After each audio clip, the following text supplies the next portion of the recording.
Lahat tayo ay may mga alaala ng nakaraan na masarap balikan. Lalo na kung naging malalim ang naging parte nito sa buhay. Tao, maging hayop, bagay o isang lugar.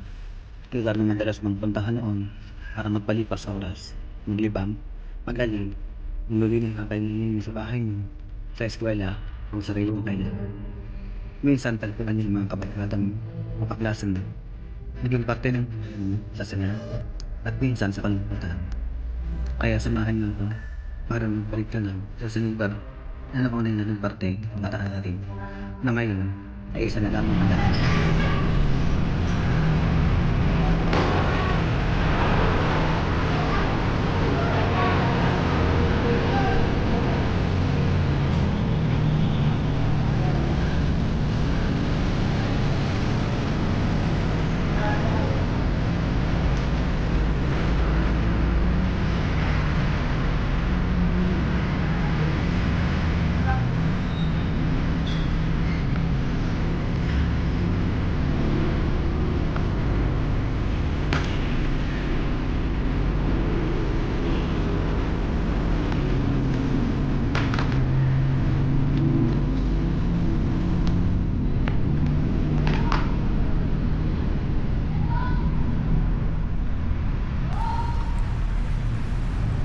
Ito dati nakatayo dito, Jollibee. Jollibee Pinas ka na to. Tapos sa part na to, McDonald's yan. Kasi ito yung hagdan. Tapos sa part na to, ito yung palaruan ng mga bata. Yung amusement park. Tapos itong part na to, marami naka tayo dito dati mga tindahan. Kaya ng mga waffle, potato fries, ganun. Saka yung bilihan ng mga ng mga bala ng PlayStation. Tapos sa part na to, dito yung CDR King dati. Ito namang malawak na to, supermarket yan. Tapos doon yung sa kabilangan, yung third na labasan. Dito entrance din to itong part na to. Tapos ito yung hagdan patas. Dito sa part na to, nandito dati yung mga inasal. Laki na pinagbago. Durug-durug na. Puro tubig sa loob. Bakit tayo sa taas? Nagtrabaho din ako dati dito Kaya alam ko rin yung kahit pa paano history dito sa Walter Mart Calamba.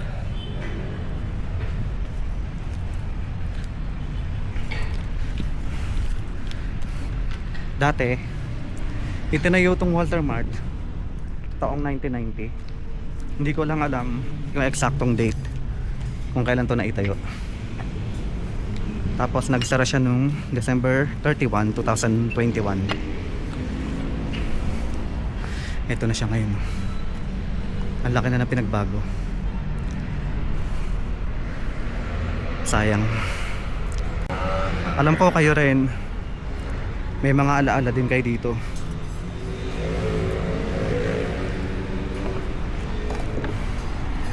Kaya maraming nalungkot nung sinara tong Walter Mart Calamba. Maraming nagtatanong kung bakit nagsara tong Walter Mart Calamba. Tapos ang mga nabasa ko, dahil daw humina tong Walter Mart Calamba simula nung tinayo daw yung etong SM Calamba. Pero hindi totoo yun. Dati nagtrabaho din ako dito, kaya kahit papano alam ko rin. Hindi na kasi na-renew ng Walter yung kontrata dito sa lupa na to, dahil nagtayo na sila ng permanenteng Walter Mart Calamba branch. At matatagpuan yun sa Barangay Makiling. Yun ngayon yung Walter Mart Makiling. Yun na yung lokasyon ng Walter Mart Calamba. Laki na pinagbago, no? Eto, tong part na to, expressions yan. Tapos yung mga yung remittance, saka yung money changer dito. At expressions, dito naman yung Japan Home Center.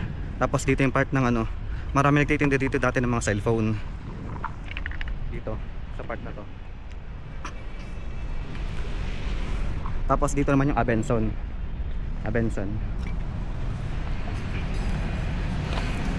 And then bench body. Tindahan ng mga damit ng bench. Tapos paloob doon yung amusement park. Nakalimutan ko lang kung anong tawag doon sa kung ano pangalan ng amusement park na yun. Pero marami tumatambay doon lalo mga estudyante. Tapos yung cinema, andun din sa dulo. Saka yung bingguhan. Tapos dito ako nagtrabaho. Dito mismo sa part na to. Ayan pa nga yung pintura eh. Ayun no. Yan yung red saka dilaw. Uno Factory Outlet. Diyan ako nagtrabaho dati. Promodizer ako dyan dati ng brand ng Walker Underwear. And then nung na-endo ako sa Walker, inabsorb ako ng manager. Ginawa akong counter checker. Ilang buwan din ako dun sa counter checker. Tapos nag-resign ako, lumipat ako ng Imulcan Lumang Handyman. Ito pa yung tiles ng mga uno. Ito pa yung mga tiles ng uno. Ayan, durug-durug na. Sa part na to, dito yung handyman.